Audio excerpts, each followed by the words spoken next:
Driving down the freeways of Central California 50 years ago meant quite the view.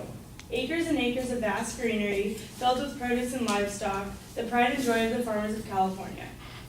But what do you see today when you drive down that same route of Interstate 5? Much less green, much less livestock, and much less pride in the Golden State farmland. What you see is more desolation, more signs blaming the government for the man-made Dust Bowl, and more suffrage among what was once the proud.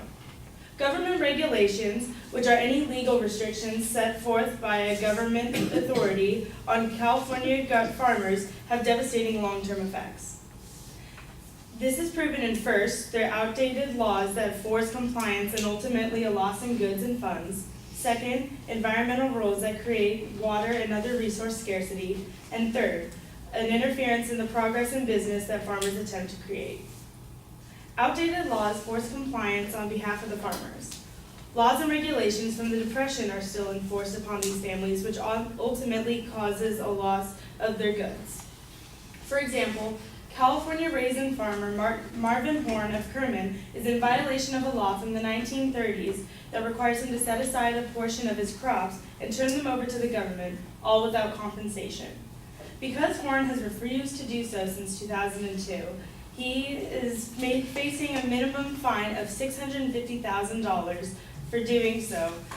And while this law was effective in the time that it was enacted, in the midst of the most devastating economy our nation has ever faced, it is now obsolete and absurd to impose, especially with such harsh consequences. The Washington Post and Fox News reports Horn's reaction to the entire debacle, to which he replies, "It's like being a serf." And he went on to defend his defiance of the law by replying that it violates his Fifth Amendment right, having his goods taken away without compensation. But the fine isn't where the bill ends.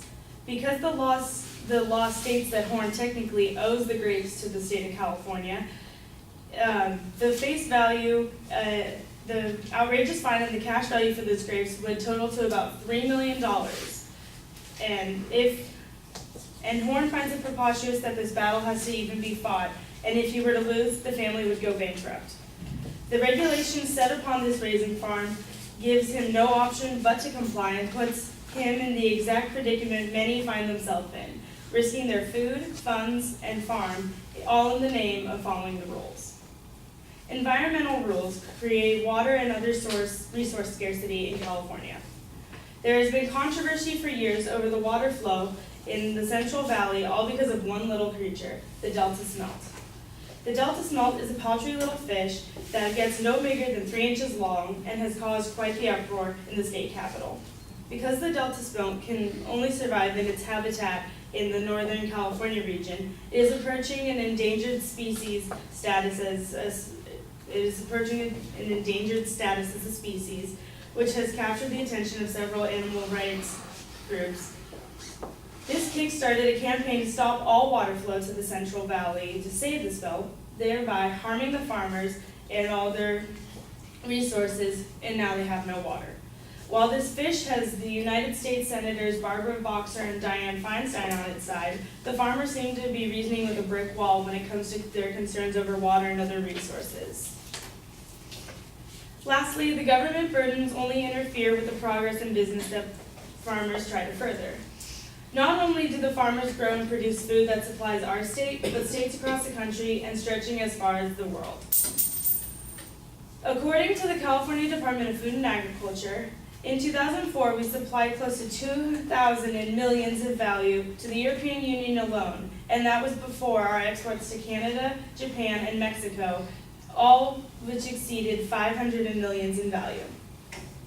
While these numbers are impressive and go to show the resilience of the farmers in America, it also provides proof that we carry a substantial amount of pressure.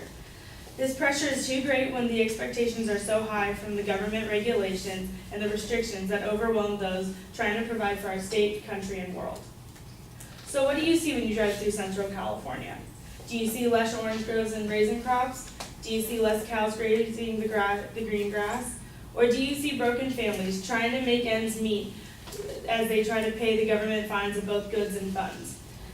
Do you see the dry, desolate land parched for water because the tiny bottom feeders priority over it? Do you see the stress of the farmers facing as they overlook the land, wondering if they can meet the quota that they are required to meet for not only the state, but their state, but the other states and the other countries of the world? Because of government regulations and their severe toll on California farmers, especially regarding the long-term effects that ensue, that's what I see.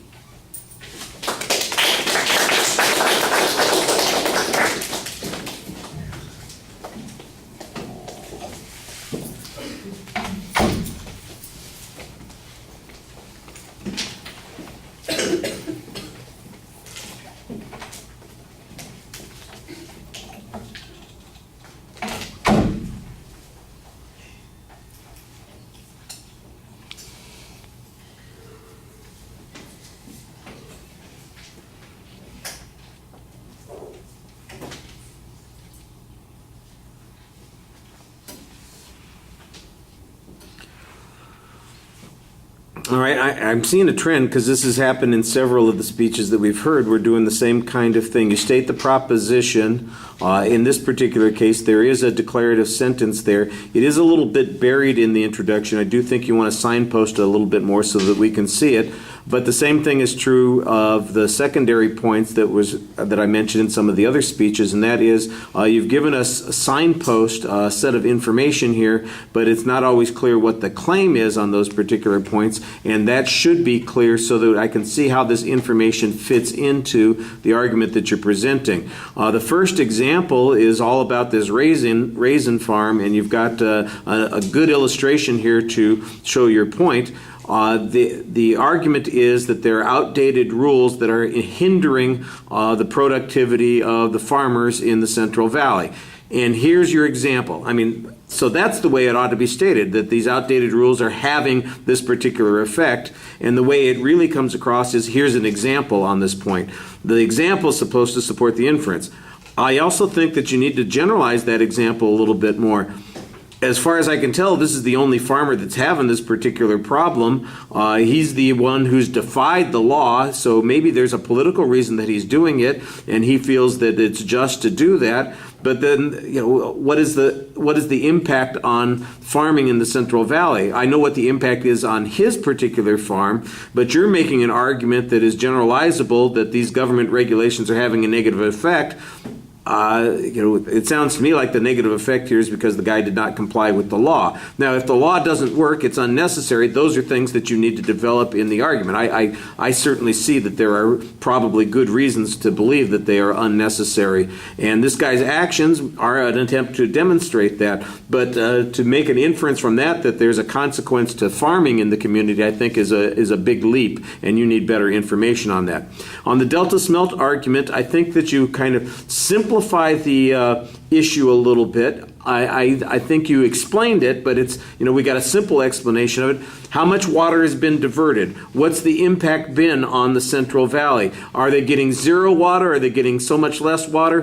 What's been the impact on the number of farms, on productivity, on employment in the area? I don't get any data that suggests that it's had these things, just a negative visualization, because when I drive through there, if I ever do, I'll see these kinds of things going on, but I'm not going there in the next couple of weeks. I'm listening to your argument here. You need to give me some information that says, the unemployment rate in Visalia is 25%, or that 15 farms in a particular county have gone out of business in the last 2 years because they couldn't get water, or the number of lettuce the amount of lettuce production in Northern California or in the Central Valley has dropped 50% in the last 5 years because of deprivation of water. We need a little bit more information that connects the issue that you're talking about to the impact that you're saying it's having.